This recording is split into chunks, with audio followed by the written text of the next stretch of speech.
তার পরিপূর্ণতা পায়। তাই গ্রামবাসীরা বলছে, জানো তো বাঞ্ছারাম, তোমার বিনোদকে খুব সুন্দর দেখতে লাগছে, তোমার মন্দির যেন আলো করে বসে আছি, তবু যেন মনে হয় কিছু একটা কম আছে। কি কম? না, আমাদের মনে হচ্ছে তোমার বিনোদের পাশে যদি একটা রাধারানী থাকতো না, মানে যেমন ছোট্ট বিনোদ, ছোট্ট একটা রাধা থাকলে দুর্দান্ত হতো, খুব সুন্দর মানাতো। তাই আমরা কি ঠিক করেছি জানো বাঞ্ছারাম, তোমার ভক্তি ডোরে বাধা হয়ে বিনোদ তো তোমার বাড়ি এসেছে, তাই আমরা ঠিক করেছি মথুরার বাজার থেকে একটা ছোট্ট দেখে রাধারানী এনে তোমার বিনোদের পাশে বসিয়ে দেব। না, যদি তুমি অনুমতি দাও তবেই আমরা আনবো। নমস্কার, উপস্থিত গৌর ভক্তমণ্ডলী,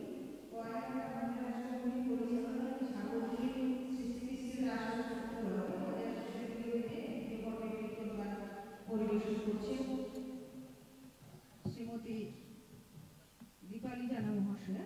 ওনার এই কীর্তন গানে সন্তুষ্ট হয়ে বিজয়বাটি বাড়ি অর্চনা শিকদার মহাশয়া ওনাকে 100টি টাকা পুরস্কৃত করছেন। নিতাই গৌর কৃষ্ণ প্রেমানন্দে, হরি বল হরি বল। আমা এখন গ্রামবাসীরা যেই বলেছে,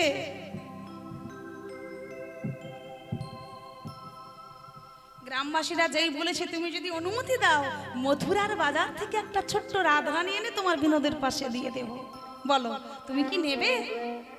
অমনি বাঞ্ছারাম বেরিয়ে এসে বলছে, দাঁড়াও দাঁড়াও, যেমন করে আমি আমার বিনোদকে আনিনি, তেমন করে আমি আমার রাধারানীকেও আনবো না। যদি আমার অন্তরে ভক্তি থাকে আর ভালোবাসা থাকে, আমার ভক্তি ডোরে বাধা পড়ে যেমন বিনোদ চলে এলো, ঠিক তেমন ভাবে আমার ভালোবাসায় ধরা দেওয়ার জন্য আমার ভক্তির কাছে ধরা পড়ে রাধারানীও নিজে থেকে আমার বাড়িতে আসবে। আমার কথাটা যেই বাঞ্ছারাম বলেছে না, অমনি শুনলো কে? গ্রামবাসীদের সাথে বিনোদের বাবা মানে বাঞ্ছারাম কথা বলছে, শুনলো কে? শুনলো মন্দিরের বিনোদ। বিনোদ মনে মনে ভাবছে, হায় হায়, আমি কোন বাবার পাল্লায় পড়লাম যে বাবা আমার বিয়েই দিতে চাইছে না। কি বাবা বলছে না যে আমি কখনো বাড়িতে রাধারানীকে আনবো না, রাধা নিজে থেকে আমার বাড়ি আসবে। তার নিজে থেকে কি আসে গো? চিন্তা করে দেখছে আমি কোন বাবার পাল্লায় পড়লাম যে বাবা আমার বিয়েই দিতে চাইছে না। তাই হয়তো আমার বিয়েটা আমাকেই ঠিকঠাক করতে হবে, মানে আমার সম্বন্ধ আমাকেই করতে হবে। তাই ভগবান কি করলেন? নিজের সম্বন্ধটা পাকা করবার জন্য সঙ্গে সঙ্গে ডাক দিলেন গোলকের বৃন্দাবনেশ্বরী প্রেমময়ী করুণাময়ী শ্রীমতী রাধারানীকে। ডাক দিয়ে বলেন, ওগো রাধে বৃন্দাবনেশ্বরী বৃষভানু রাজনন্দিনী, এসো এসো রাধে, তোমার জন্য আমার বাম দিকের আসনটা ফাঁকা পড়ে আছে। এসো রাধে, তুমি আমার বিনোদিনী হয়ে, আমি তোমার বিনোদ, তুমি আমার বিনোদিনী। এসো রাধে এসো, এবার তোমার আসার সময় হলো। এইবার কথাটা একটু বুঝিয়ে দিন। ভগবান কথার মাঝে কি বললেন? যে রাধে এসো তুমি, তোমার জন্য বাম দিকের আসন খালি আছে। আর শেষে কি বললেন? যে এবার তোমার আসার সময় হলো। কেন বললেন?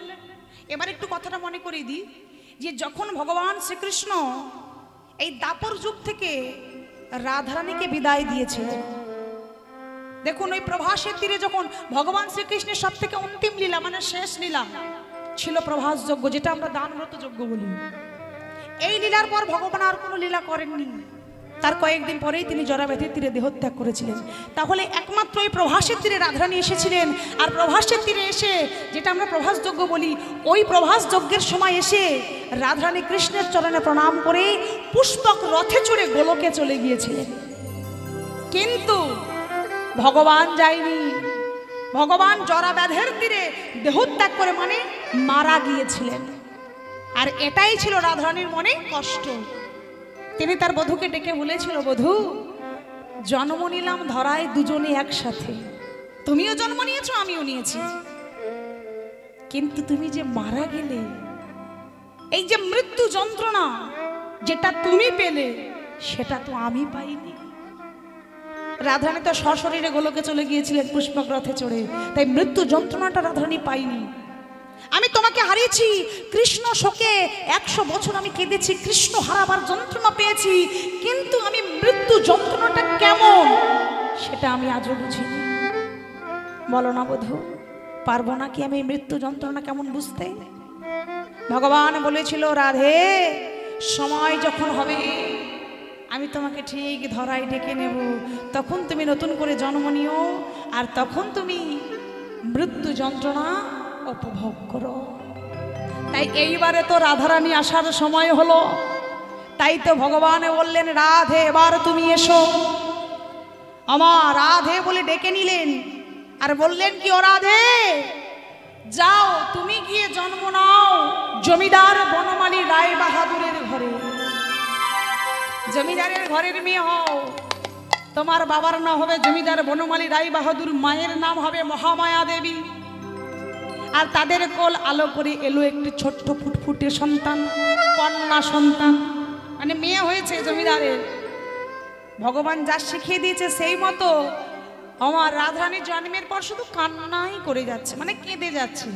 তা বৃন্দাবনে বললাম না, ব্রজ মায়েরা কথায় কথায় সবাই বলে জয় রাধে জয় রাধে জয় রাধে, কিংবা বলে না? তা মায়েরা সবাই দেখতেছে যে জমিদারের মেয়ে হয়েছে, কতদিন কোনো সন্তান ছিল না, যাই হোক একটা কন্যা হলেও তো সন্তান হয়েছে, দেখতে এসেছে। কই দেখি দেখি, ও মহামায়া তোমার মেয়েটার মুখটা একটু দেখাও। কিন্তু মেয়ে তো এত কাঁদছে, মুখ আর দেখাবে কি, কান্না বন্ধই হচ্ছে না, এটা ভগবান শিখিয়ে দিয়েছে।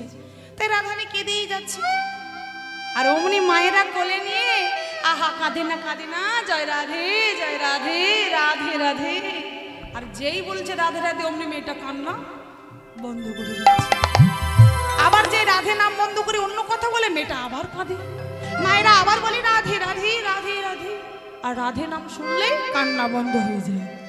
অমনি জমিদার বনমালী রায় বাহাদুর বলল, শোনো আজ থেকে আমার মেয়ের নাম থাক রাধা রানী। মানে যিনি ছিলেন বৃন্দাবনে রাধারানী, তিনি হলেন এই মর্তধামেও রাধারানী। দেখতে দেখতে মেয়েটা বড় হলো, আর এই যে প্রত্যেক দিন বিনোদ পিতার হাতে যে সেবা নেয়, এই দৃশ্য প্রত্যেক দিন দেখা যায় না। এই দৃশ্য একমাত্র একাদশীর দিন দেখা যায়। একাদশীর দিন বাঞ্ছারাম মন্দিরে দরজা খুলে দেয়, আর অবনীত ভক্ত ওই একাদশীর দিন সবাই দর্শন করতে পারে। বিনোদ বালক রূপে এসে বাঞ্ছারামের কোলে বসে নৈবেদ্য সেবা করে। আর এই কথাটা চারিদিকে রটিয়ে গেল। আর ঠিক সেই সময় এই জমিদার যিনি, তিনি এই সংবাদটা পেলেন যে বনমালী রায় বাহাদুর জানতে পারলেন যে ওই বিনোদ বাবার কোলে বসে সেবা করে, আর এই কথাটা জানতে পারলেন। আর তাদের ছোট্ট মেয়ে রাধারানী, যার বয়স হয়ে গেছে 10 বছর, সেই মেয়েটাকে নিয়ে বাবা মা রাত্রিবেলা শয়নে আছে। মাঝে আছে রাধারানী, এক পাশে আছে জমিদার, আরেক পাশে আছেন মহামায়া দেবী। আর গভীর রাত্রে জমিদার বনমালী রায় বাহাদুর বলে উঠলেন, ওগো শুনছ? মহামায়া দেবী বললেন, হ্যাঁ শুনছি, বলো। আচ্ছা আমাদের রাধারানী ঘুমিয়েছে? কথা বলছে না, চুপচাপ শুয়ে আছে, মানে ঘুমিয়েই আছে। জানো তো, ওকে যেন বুঝতে দিও না। একটা কথা তোমাকে বলি, শোনো, ও জানতে পারলে হবে না। ও মা, মেয়েটা তো ঘুমোয়নি, চুপ করে শুয়েছিল। বাবা যেই বলেছে একটা কথা বলছি, ও জানলে হবে না, ওকে জানতেই দিও না, কথাটা তোমার আর আমার মধ্যে থাক।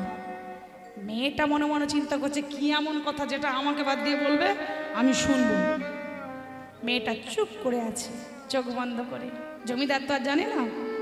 বনমালী রায় বাহাদুর বললেন, জানো তো মহামায়া, ওই নবগ্রামে না এক ভক্ত আছে যার নাম বাঞ্ছারাম। যে ভক্ত নিজ হাতে ভগবানকে সেবা দিলে ভগবান তার কোলে বসে সেবা করে। আর এই দৃশ্যটা প্রত্যেক দিন সবার ভাগ্যে হয় না দর্শন, একমাত্র একাদশীর দিনে হয়। আর কালকেই সেই একাদশী। আমার মনে বড় স্বাদ, আমি একটু ওই বিনোদ যে বাবার কোলে বসে সেবা করে এই দৃশ্যটা আমি একটু দেখতে চাই। তুমি কি যাবে মহামায়া? আমি ঠিক করেছি আমি নবগ্রামে যাব, গিয়ে ওই বিনোদ যে বাবার কোলে বসে সেবা করে এই দৃশ্যটা আমি একটু দেখব। তুমি কি যাবে? এখন যেই বলেছে তুমি কি যাবে, মহামায়া দেবী বলেন, ও মা, সে কি কথা, তুমি যাবে বিনোদকে দেখতে আর আমি যাব না? আমিও যাব তোমার সাথে। তুমি একা একা চলে যাবে? এমন দৃশ্য তো সবার ভাগ্যে জোটে না। আমি যাবো বিনোদকে দেখতে। বেশ, তাহলে শোনো, তোমার আমার মধ্যে কথা রইলো, সকালবেলা পালকি চড়ে তুমি আর আমি দুজনে চলে যাব। মেয়েকে যেন বলো না, ওকে বুঝতে দিও না, বলবে একটা দরকারে যাচ্ছে, একটু পরে ফিরে আসবো বলে ওকে রেখে আমরা চলে যাব। আমার শুনলো কে? রাধারানী। সে সব শুনলো, মনে মনে চিন্তা করছে, দাঁড়াও দাঁড়াও, তোমরা নবগ্রামে যাবে বিনোদকে দেখতে, আর আমাকে না নিয়ে যাবার চিন্তা ভাবনা তো? সকালটা হতে দাও, তারপর আমি দেখছি আমায় কি করে তোমরা না নিয়ে যেতে পারো। এখন সকালটা যেই হয়েছে, জমিদার বনমালী রায় বাহাদুর বললেন, কই গো? দাস দাসীদের বললেন, হ্যাঁ রে, তাড়াতাড়ি তোদের রানীমাকে ডেকে দে, আর সময় নেই, আমাকে তো যেতে হবে অনেক দূর। পালকি এসে দাঁড়িয়েছে কখন থেকে দরজায়, কোথায় গেল ডাক?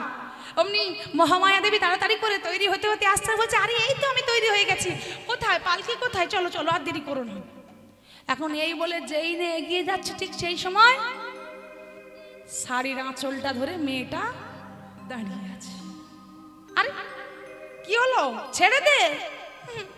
ও মা, আরে ছাড়। ও মা, কি হলো? তোমরা ওই বিনোদকে দেখতে যাচ্ছ আমাকে না নিয়ে? কি বিনোদকে দেখতে যাচ্ছে? তোকে কে বললো? তুমি কি ভেবেছো আমি কিচ্ছু জানি না? আমি সব জানি। কাল রাত্রিবেলা বাবাজি তোমায় বললো।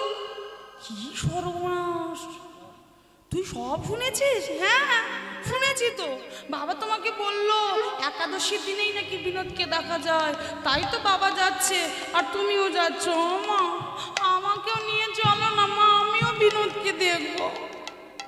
এবার আপনারাই বলুন তো মা, রাধারানী যদি না যায় লীলাটা কি পরিপূর্ণ হবে গো? আরে যে কোনো জায়গায় বিয়ে হতে গেলে তো ছেলে মেয়ে আগে দুজন দুজনকে দেখবার লাগে, তাই না? রাধারানী না গেলে তো আর বিনোদকে সে দেখতেই পাবে না। তাই রাধারানী যখন বলছে, ও মা আমিও তোমার সঙ্গে যাব, মা অমনি বলছে, আচ্ছা তুই এমন করে বায়না করলে কি করে হবে বলতো? একটাই সন্তান, তার কোনো আর সন্তান নেই, একটাই মেয়ে, বায়না করছে, কোনো মা চুপ করে থাকতে পারে? জমিদার বনমালী রায় বাহাদুর দূর থেকে দেখতে বলো, মেয়ে মায়ের আঁচল ছাড়ে না। ও মা, গেলে আমি তোমার সঙ্গেই যাব, তুমি আমায় নিয়ে চলো। আঁচল ধরে টেনে দাঁড়িয়ে আছে। অনেক দূর থেকে জমিদার বলে, নগো মেয়েটাকে আর দুঃখ দিও না, চলো চলো, নিয়ে চলো। এই শোন, ওখানে গিয়ে একদম দুষ্টুমি করবি না, চুপ করে বসবি, চল আমরা যাব, বিনোদকে দর্শন করে আবার ফিরে আসবো। এই বলেই বিনোদকে দর্শন করবার জন্য ছোট্ট মেয়ে রাধারানীও মায়ের সাথে গিয়ে পালকিতে বসলো। তাই আজকে পালকি চলেছে মা, আজকে যাবে বিনোদকে দর্শন করবার জন্য নবগ্রামে। পালকি চলে রে,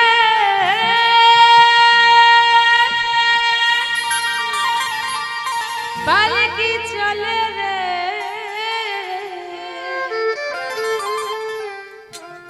পালকি চলে রে,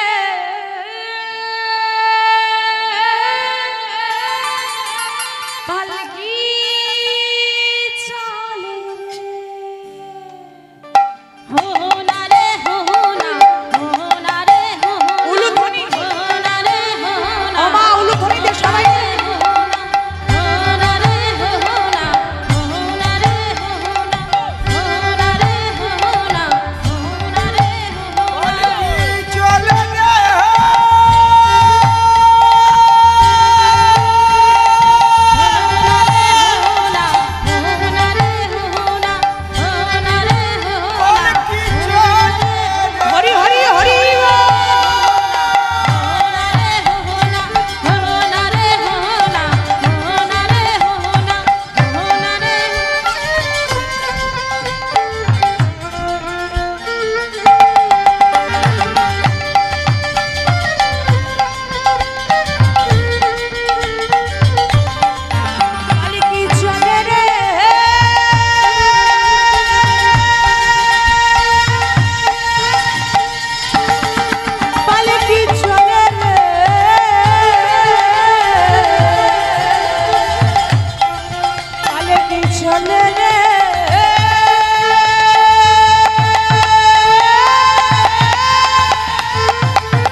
আরে সরো সরো সরো। আরে সরো না, আরে না না না আপনাদের বলি, আরে না না ওই জমিদারের পালকি এসে দাঁড়িয়েছে তো, গ্রামবাসীরা সবাই এসেছে বিনোদকে দেখবে বলে ভিড় করেছিল তো, এখন ওই যে জমিদারের পালকি এসেছে সবাই এক এক করে সরে যাচ্ছে। আরে সরো সরো, জমিদার বলে কথা, আগে রাস্তাটা দাও। সবাই এক এক করে সরে গেছে, রাস্তা দিয়েছে, আর জমিদার পালকি নিয়ে একেবারে বাঞ্ছারামের ঘরের সামনে গিয়ে দাঁড়িয়েছে। এইবার বাঞ্ছারাম দেখছে যে ওই জমিদার তো এসেছে, কিন্তু এবার তো সেবা দেওয়ার সময় হয়েছে, তাই বেশি কোনো কথা না বলে তাড়াতাড়ি করে বলে, আচ্ছা জমিদার বাবু আপনি আসুন আসুন, আমার এবার সেবা দিতে হবে, আগে সেবাটা দিয়ে নি তারপর কথা বলছি। হ্যাঁ হ্যাঁ আচ্ছা বাঞ্ছারাম তুমি এত ব্যস্ত হওয়ার কোনো দরকার নেই, আমরা এসেছি তো সেবা দেখবো বলে, যাও তুমি সেবা দাও আমরা দর্শন করি। এখন এই বলে সবাই দাঁড়িয়ে আছে, সেই ভক্তদের মাঝে জমিদারও দাঁড়িয়ে আছে, তার স্ত্রীও দাঁড়িয়ে আছে, আবার তাদের সেই ছোট্ট মেয়ে রাধারানীও দাঁড়িয়ে আছে। এবার মন্দিরের মধ্যে সেবা দিচ্ছেন। বাঞ্ছারাম যখন দুটো হাত বাড়িয়ে ডাকলেন বিনোদকে, বিনোদ এসে ভগবান যে নিজ বালকের রূপ ধারণ করে বাবার কোলে বসলেন, কিন্তু ডাকবার সময় ভগবানকে কেমন ভাবে ডাকছে, একটু জোর করে সবাই মিলে উলুধ্বনি দিন তো। আমার আজকে নৈবেদ্য সাজিয়ে আসতো একাদশী, অন্ন চলবে না, তাই ছানা মাখন ক্ষীর স্মরণমণি নিয়ে ভগবানের সামনে নিবেদন করছেন। ভজ ভক্ত বৎসল শ্রীবংশীধার, ভজ ভক্ত বৎসল শ্রীবংশীধারী, ভজ ভক্ত বৎসল শ্রীবংশীধারে, ভজ ভক্ত বৎসল শ্রীবংশীধারী, শ্রীবংশীধারী সহি গোষ্ঠ বিহারী, শ্রীবংশীধারী সখী গোষ্ঠ বিহারী, দীনদার আহামায়া আহিতকারী, ভজ ভক্ত বৎসল শ্রীবংশীধারী, ভজ ভক্ত বৎসল শ্রীবংশীধারী। ও প্রভু বেলা হলো দামোদর,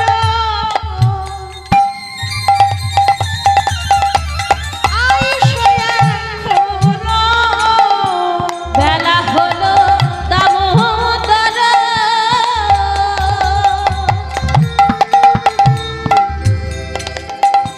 আইসো এখনো, সুখারুখা এক মুষ্টি করহ ভোজন, ভজ ভক্ত বৎসল শ্রীবংশীধারী, ভজ ভক্ত বৎসল শ্রীবংশীধারী।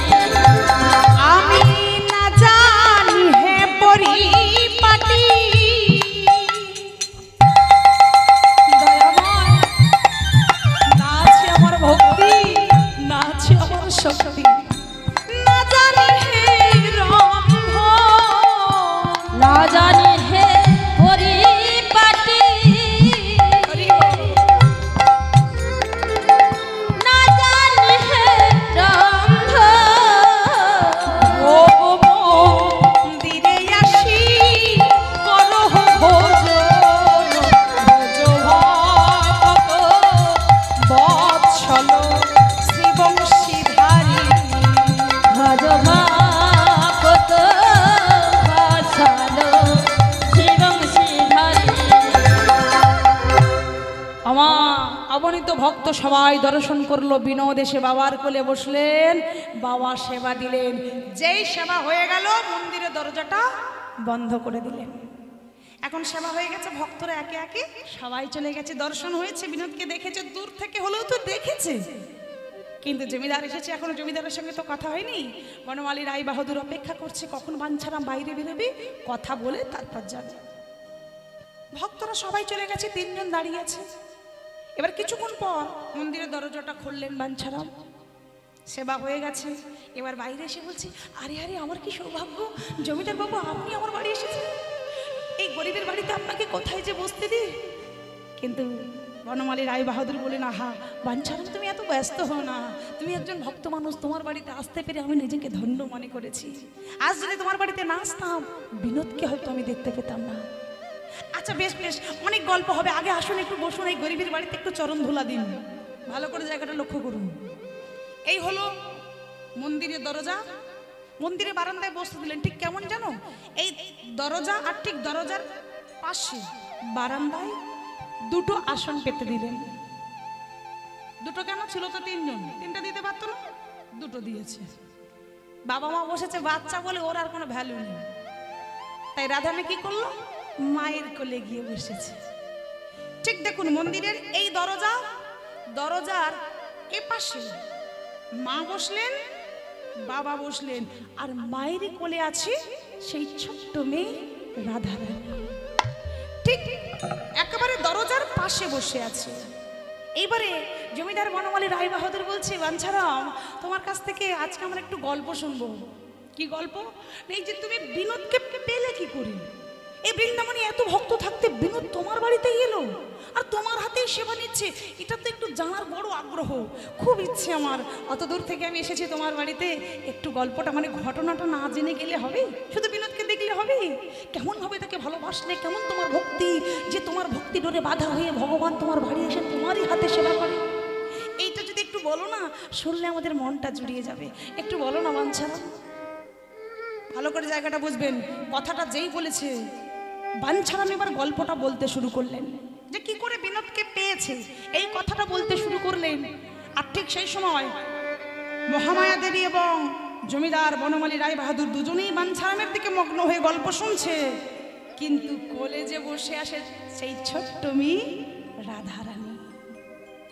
রাধারানী মনে মনে চিন্তা করছে, যাকে দেখতে এসেছি তাকে ভালো করে দেখাই হলো না, মা বাবা খালি গল্পই করে যাচ্ছে, আমি বিনোদকে দেখব, কিন্তু দেখি কি করে, মা মেয়েটাকে ধরে বসে আছে, ভাবছি একটু যদি মানে একবার যদি বিনোদকে একটু দেখতে পারতাম, আমার মনে হয় আমার আশা পূর্ণ হতো। কেন আমি এখানে এসেছি, যে আশায় এসেছি সেই আশাটা আমার পূর্ণ হতো।